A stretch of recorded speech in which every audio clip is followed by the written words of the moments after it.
ہمارے حضرت مرشد عالم رحمۃ اللہ علیہ کے ایک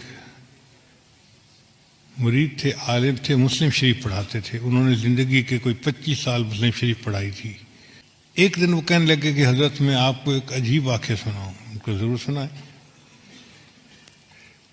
کہنے لگے کہ دارالعلوم دیوبند میں سعودی عرب سے ایک جماعت آئی علماء کی، 3 یا 4 بندے تھے، اور انہوں نے آ کے محتمم صاحب کو کہا کہ ہم ایک علمی مسئلہ ڈسکس کرنے کے لیے آپ کے پاس آئے ہیں. محتمم صاحب نے پوچھا کون سا مسئلہ؟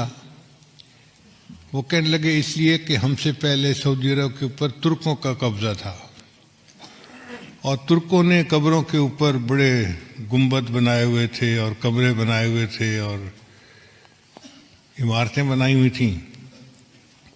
تو ہم نے حدیث مبارکہ پڑھی جس سے ثابت ہوتا ہے کہ بناء علی القبور کی اجازت نہیں ہے، یعنی قبر کے اوپر آپ عمارت نہیں بنا سکتے. اس لیے سنت عمل یہی ہے کہ قبر کھلے آسمان کے نیچے ہو، اس کے اوپر کوئی کمرہ، کوئی کبہ ایسا نہیں بنانی چاہیے. تو جنت بقیع میں جتنے کبے بنے ہوئے تھے ہم نے سب گرا دیے. اب مسئلہ آیا گنبد خضرا کا. تو کچھ علماء کہتے ہیں کہ حدیث مبارکہ کی روشنی میں ہمیں گنبد خضرا کو بھی گرا دینا چاہیے. تو ہم نے جو بادشاہ ہے اس کو اپنی ریکمنڈیشن دیں. بادشاہ نے کہا کہ نہیں، یہ امت مسلمہ کا مسئلہ ہے، پہلے تم مختلف ملکوں میں جا کے علماء کو اپنے کانفیڈنس میں لو، اگر سب متفق ہیں تب قدم اٹھائیں گے، ورنہ نہیں اٹھاتے. تو ہم علماء کی جماعت آپ سے بحث کرنے کے لیے آئے ہیں کہ کیا یہ حدیث مبارکہ صحیح ہے، اور اگر صحیح ہے تو اس پر عمل کرنا پڑے گا. محتمم صاحب نے کہا کہ جی مجھے آپ 3 دن کا وقت دیں، میں سب علماء کو اطلاع دوں تاکہ وہ یہاں آ جائیں، اور پھر ہم اس بارے میں اپنا موقف آپ کے سامنے ظاہر کریں. ان کا ٹھیک ہے، ہم 3 دن دارالعلوم میں مہمان بن کے رہتے ہیں. محتمم صاحب نے بڑے بڑے علماء کو دعوت دے کے بلا لیا. وہ فرماتے ہیں کہ دارالعلوم دیوبند میں وہ دیکھنے والا وقت تھا، بڑے بڑے سب علماء، جید علماء ایک جگہ پر جمع تھے، جبال العلم سب ایک جگہ اکٹھے تھے. اور جو آخری رات تھی وہ تو پوری رات ہی علماء اس مسئلے پر آپس میں ڈسکس کرتے رہے، کتابیں پڑھتے رہے، اور کچھ لوگ روتے رہے، دعائیں مانگتے رہے کہ یا اللہ بہت نازک مسئلہ ہے، ہم سے اس کے کرنے میں کوئی کمی نہ رہ جائے، کوتاہی نہ ہو جائے. اگلا دن ہوا، عصر کی نماز کے بعد مجمع بیٹھا تھا، تو محتمم صاحب نے ان علماء کو کہا کہ جی آپ سب علماء کے سامنے اپنا موقف پیش کریں، پھر جواب ہم دیں گے. تو ان کے جو امیر تھے وہ کھڑے ہوئے اور انہوں نے بیان کیا کہ بخاری شریف کی یہ حدیث ہے، اور اس سے ثابت ہوتا ہے کہ بناء علی القبور کی اجازت نہیں ہے.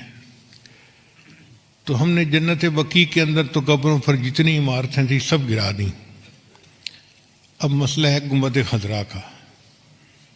تو ہم آپ لوگوں سے یہ پوچھنے آئے ہیں کہ بتائیں کیا اس حدیث کے اوپر آپ کو کوئی اعتراض ہے، کوئی جرح ہے کسی راوی کے اوپر، یا کوئی کمی کسی طرح کی بھی ہو، کوئی سقم ہو تو بتائیں. تو جب انہوں نے پوچھا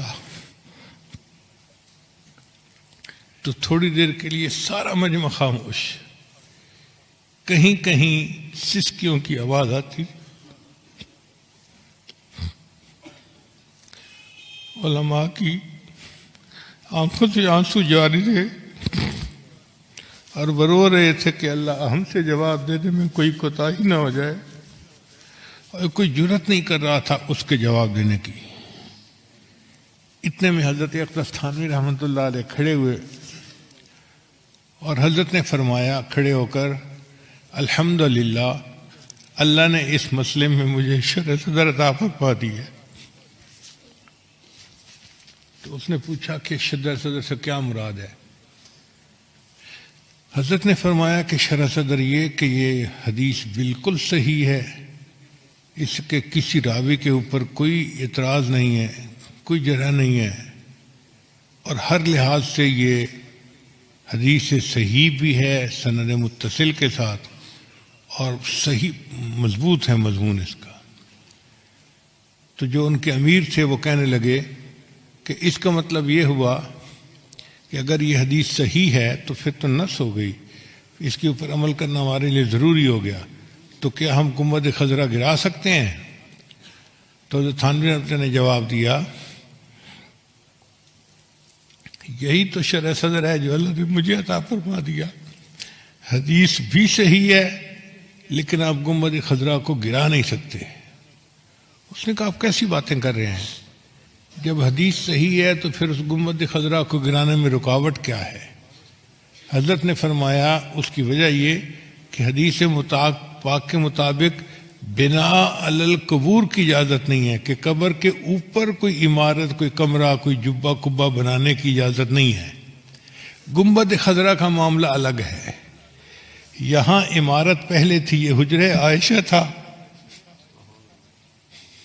اور نبی علیہ السلام کی قبر مبارک بعد میں اس کے اندر بنائی گئی، لہذا اب اس عمارت کو کوئی بندہ گرا نہیں سکتا۔ ایسا جواب تھا کہ وہ لوگ مطمئن ہو گئے۔ گنبد خضرا آج بھی ہے،